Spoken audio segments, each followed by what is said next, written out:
हिमालय के जंगल में ऐसे कई पेड़ पौधे हैं जो अपने आप में अनोखे हैं।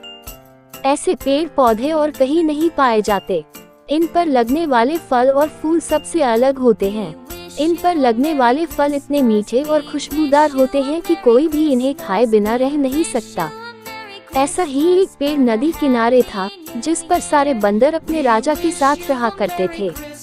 बंदरों के राजा का नाम महाकपि था।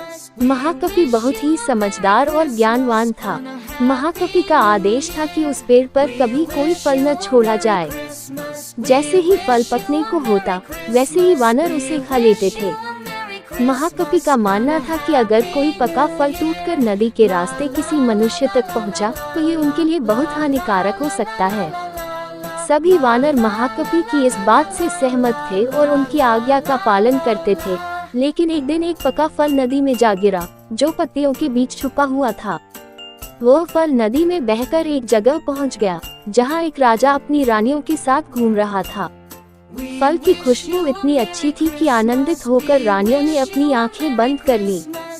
राजा भी इस खुशबू पर मोहित हो गया। राजा ने अपने आसपास निहारा तो उसे नदी में बहता हुआ फल दिखाई दिया। राजा ने उसे उठाकर अपने सिपाहियों को दिया और कहा कि कोई इसे खाकर देखे कि यह फल कैसा है। एक सिपाही ने उस फल को खाया और कहा कि ये तो बहुत मीठा है। इसके बाद राजा ने भी उस फल को खाया और आनंदित हो उठा। उसने अपने सिपाहियों को उस पेड़ को खोज निकालने का आदेश दिया जहां से ये फल आया था। काफी मेहनत के बाद राजा के सिपाहियों ने पेड़ को खोज निकाला।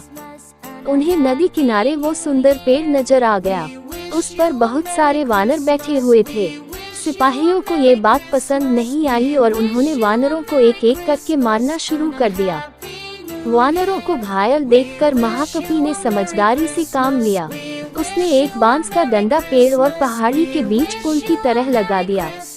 महाकपि ने सभी वानरों को उस पेड़ को छोड़कर पहाड़ी की दूसरी तरफ जाने का आदेश दिया। वानरों ने महाकपि की आज्ञा का पालन किया और वो सभी बांस के सहारे पहाड़ी के दूसरी ओर पहुंच गए। लेकिन इस दौरान डरे सहमे बंदरों ने महाकपि को बुरी तरह से कुचल दिया। सिपाहियों ने तुरंत राजा के पास जाकर सारी बात बताई। राजा महाकपि की वीरता से बहुत प्रसन्न हुए और सिपाहियों को आदेश दिया कि महाकपि को तुरंत महल लेकर आएं और उसका इलाज करवाएं। सिपाहियों ने ऐसा ही किया, लेकिन जब महाकपि को महल लाया गया तब तक वह मर चुका था। कहानी से सीख, वीरता और समझदारी हमें इतिहास के पन्नों में जगह देती है। साथ ही इस कहानी से ये भी सीख मिलती है कि हर मुश्किल घड़ी में समझदारी से काम लेना चाहिए। अगर वीडियो अच्छा लगा तो चैनल को सब्सक्राइब करें और बेल आइकॉन को प्रेस करें।